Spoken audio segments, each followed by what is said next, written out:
Hey guys, it's Eric. I hope you can see me.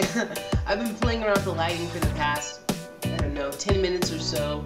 I came back from Mexico a couple weeks ago and my skin is darker, so I don't know if that's why my camera is having a hard time seeing me. I've done a couple test runs and I'm like, I look kind of black.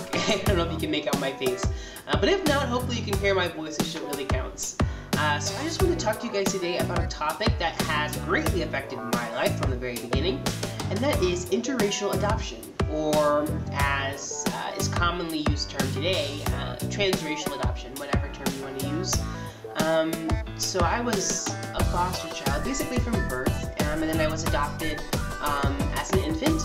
I am black, obviously, but my parents are not. They are both white. And I have 5 older siblings, my parents' natural children, who are also all white. So that was interesting, to say the least, growing up, and being interracially adopted carries with it all kinds of unique challenges. As far as the external world went, I didn't encounter a lot of overtly racist people growing up, people who were just opposed to the idea of a white couple adopting a black child or something like that, which I think is amazing to see how far we've come in this country. God for that.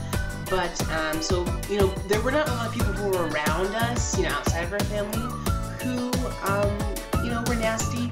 And then my parents really didn't allow room for people within the family. I don't even think about my immediate family, but any extended family or whoever, to treat me differently. And not that they would have, so I never felt any different because of them.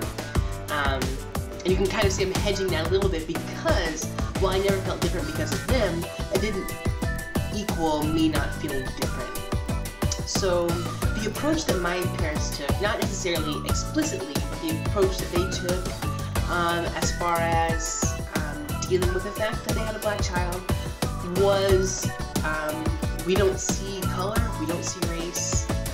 We're not going to treat you any differently, obviously, than any of our other children. You're our son, that's it. And it goes without saying that they meant the best by that. They thought that just not treating me any differently, not, seeing color in that way, that was going to be the best approach. It didn't work for me, however.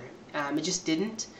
Because even though we weren't talking about these issues, I was still struggling through a lot of these issues. And that resulted in a lot of insecurity and negative thoughts about myself, about what it meant to be black.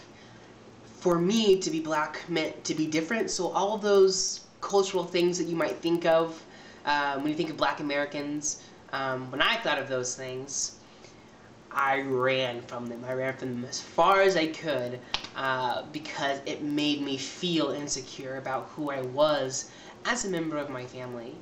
And it was really, gosh, I don't know. I feel like I was a little bit before I was in college, that I really began to embrace me as a black man.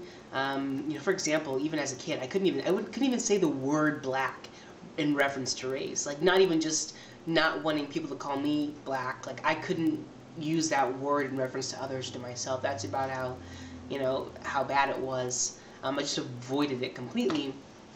But when I began to think about blackness, about me being black, in reference to my faith in Jesus Christ, and saying, okay, the best black man that I can be is one that is sold out for God, who is serving Him with all of his heart, with all of his mind, with all of his strength, that began the process of just redeeming who God made me to be.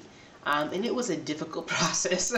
It was difficult and hard, and there were so many things I wish I know now that that I know now that I wish I knew then, but that's part of the growing process. And so while each situation is different, if you are thinking about adopting interracially, or you have adopted interracially, I would encourage you to talk openly about those differences and explain why they're to be celebrated, why they should not be a cause of insecurity, explain what makes a family. You know, I think that can go a long way in helping someone like me, you know, who's on the receiving end of the adoption. But in any event, that's my 2 cents. If you have any interracial, transracial adoption stories, let me know. Leave a comment in the comment box below. Send me a message. Don't forget to like and subscribe. I love hearing from you guys. It really encourages me to keep making videos and things like that. But until next time, I'll see you guys.